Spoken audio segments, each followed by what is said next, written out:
we're going to look at the survivors telling how Epstein and Maxwell, especially Ghislaine Maxwell, was just a evil, vile person.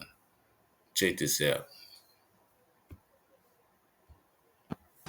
It should be. It should, yeah. Right? It should be. You would think. It's their job. This is the center of this whole entire case. They are the center. Why would you, Ghislaine Maxwell, let's get this right before the narrative changes. And I believe that so strongly that is the intent of her. She's trying to rewrite history. Mm-hmm. Yes. And it was almost like she was given that platform to do that. Mm-hmm. And that is not acceptable on any terms.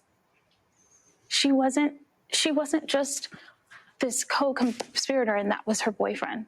Mm-hmm. She was actively participant. She preyed upon these young girls and she used her womanhood to do it. Mm-hmm. Yes. Okay, Virginia said it best. She was vicious. She is, you know what I'm saying? They know.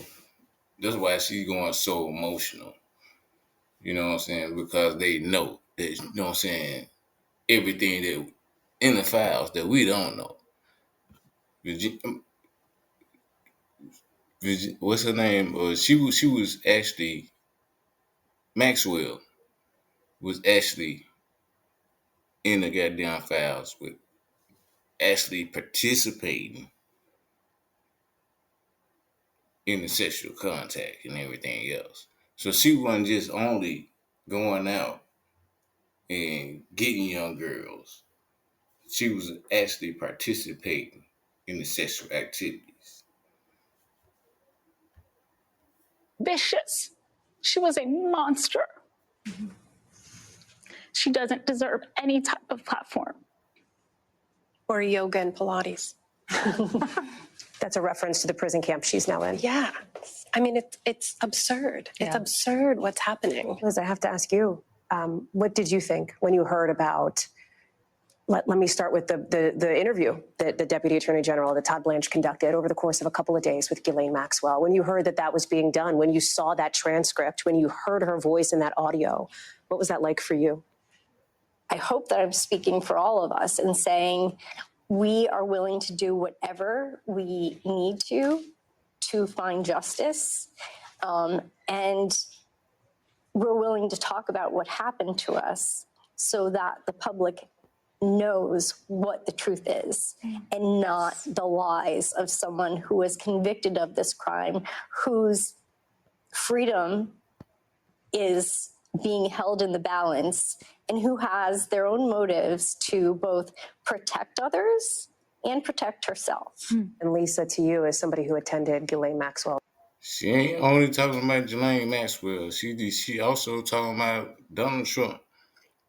Because he got a lot of, if his name in there, he got a lot of this explaining to do. I don't know if he guilty of any crimes, but we know his name gonna be in it, motherfucker. Maxwell's trial, or at least parts of it. Yes, I did. The interview, the release of that audio, the prison transfer. What did you make of all that as it was happening over the course of the summer? I was just disgusted by it. It just, like she said, she was an abuser. There was one point when Jeffrey had called me to go meet with her after I had met her at a function, at a charity event. I mean, thank God I didn't go.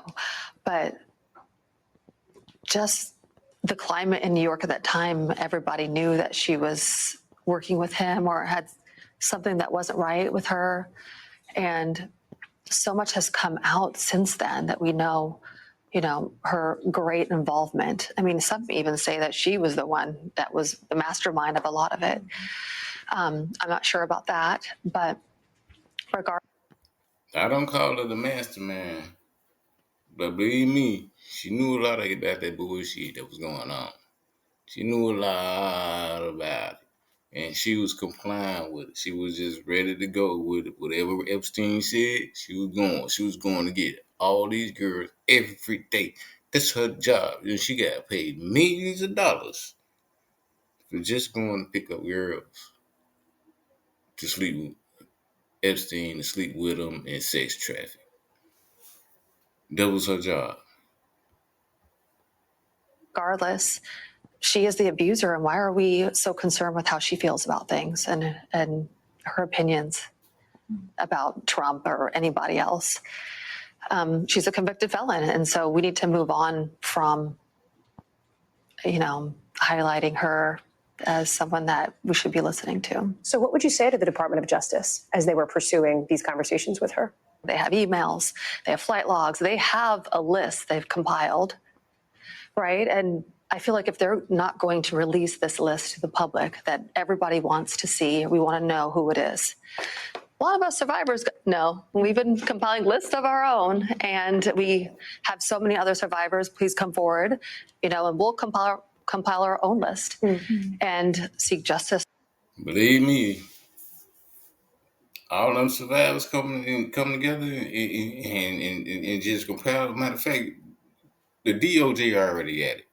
But if they have to come together and get together and compile this thing, man, I'm telling you, it's gonna be a bombshell, a freaking bombshell, because DOJ ain't trying to release the files now. And if they do that, oh man. This for on our own. I mean, I think that's what's going to happen next. Are there other prominent individuals that you saw when you were with Jeffrey Epstein and others who you think should be followed up on by law enforcement? Well, let me get this straight. Jeffrey wasn't doing this for himself. I mean, let's not beat around the bush. The parties, the charity events, on the island, everyone that he was involved with, not everybody, because obviously there was people. Obviously, what she getting into real quick. Epstein was, having sex with these little girls and all that stuff too, but he was sex trafficking. You know what I'm saying? That's what he got convicted. You know what I'm saying? Was getting convicted for sex trafficking. That means he had other people. You know what I'm saying? That he was giving the girls sex, trafficking the girls too. So they still out there. Where the fuck they at? You know what I'm saying? Why they ain't in jail? Why they ain't getting no time, no nothing? There were people that didn't know about what he was doing.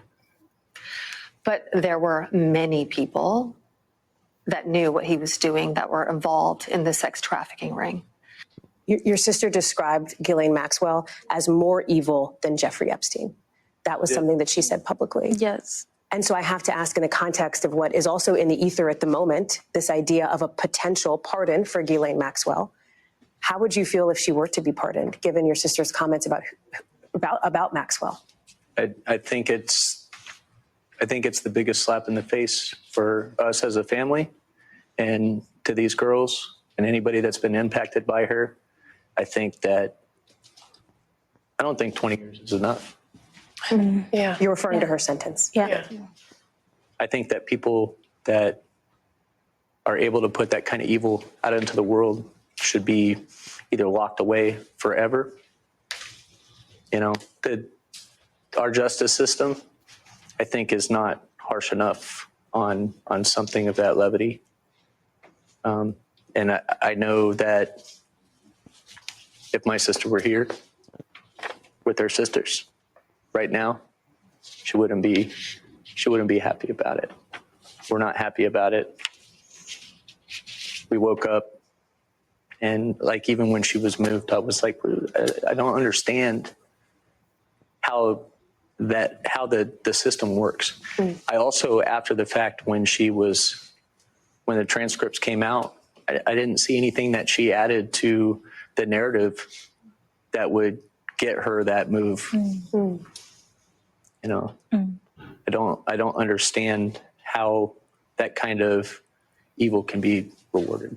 Let me do a show of hands. Who would like to see President Trump definitively rule out a pardon for Ghislaine Maxwell? Every single one of you. Yeah. Marika, are you frustrated he hasn't done so yet? Oh, absolutely. Yeah. I mean, just 20. Well, Trump is not trying to rule out no damn pardon. He'll give her a pardon if he have to. We already got her in a nice little cushy ass thing in jail, you know what I'm saying? That she can do her little Pilates and all that shit. And, you know what I'm saying? Long as she don't say he had nothing to do with it and maybe implicate a couple of Democrats or something like that, he'd be good with it. You know what I'm saying? He might give her a pardon. He might not. But I guarantee he probably 9 times out of 10 he is at the end of his term. Toying with the idea is an insult. What would you say to the president if he could hear you right now about this, about the potential pardon, about the case, about all of this that's in the ether right now? Would ask why he's putting so much attention on convicted criminals and why he seems to value them more than us. Does anybody else have thoughts on that? Lisa, That's a generally? good question. Yeah. Go ahead. I would say it's so big right now because this administration ran their campaign on this. These were promises that they had made. And if you're in that level, in that capacity, it's your diligence, it's your duty to do what your constituents, the American public is asking you for. So that's all we're asking. And it's not just one side or the other. This is a nonpartisan issue. Everyone is asking, even his base is asking. Has anybody in this room heard anything from anybody at the White House or have your representatives? No. I do have to ask, and I know, and it's just something that I think we're compelled to at this moment, with the attention on President Trump, with these questions around a pardon. Did anybody see or hear of the president himself doing anything inappropriate as it related to Jeffrey Epstein? No. Or former President Clinton? No. Are you glad there is a renewed spotlight on this? Is there anything good that you could see coming from this? Or is this reopening these incredibly traumatic moments for you? Is it a mixed bag? I wonder how you feel about that. I want to say something, but we're not little girls anymore. No. We're not little girls anymore. And so it's a different time in all of our lives. Yeah, but it's still a mix. I mean, I know what I'm saying you can speak on it more, but you can't say it's not a mixed bag when a lot of people up there talking about they had thoughts of suicide and they never did want to come out, and they have to come out now because all it is. So I mean, it is kind of like all right. And all of our different healing journeys, where I think even 5 years ago I would have not been able to sit here and talk about this. I think the fact that it's coming up now is horrific, and I think we're rising to the challenge to say this is unacceptable, and we are now more united than we've ever been separately, and so. It's like I said, it's equally devastating. At the same time, it's a really beautiful moment. It's both are happening at the exact same time. What's the next step that you want to see? For them to finish this so that it can be over. It is heartbreaking to go on the news all the time and see all of this. It is heartbreaking to have friends send you news articles and be like, hey, oh, this again. I thought this was over for you. Yeah. And then it's 5 years later, 6 years later, here we are again, because they're still not doing something from when they started the investigation years and years and years prior to that. Had they done their job in the first place, none of us would have to be sitting here on camera today. Yes. Well, we won't get accountability until they reopen it. Yeah, and we're going to leave it right there because she just put it perfectly. They had done their damn job in the first place back in the 1990-something. None of them be sitting there. All of them, a lot of them victims right there was in the 2000s and shit. Virginia, you know what I'm saying? She was in the 2000s, so he fucked up a lot of people after the government and everybody else knew about it. So we're gonna see what's gonna go on with this, because you know what I'm saying, they're gonna speak on the House, Senate, you know what I'm saying? They're gonna speak in there. So we're gonna see what's going on. But right now, hit that like, subscribe button, and I'll see y'all later.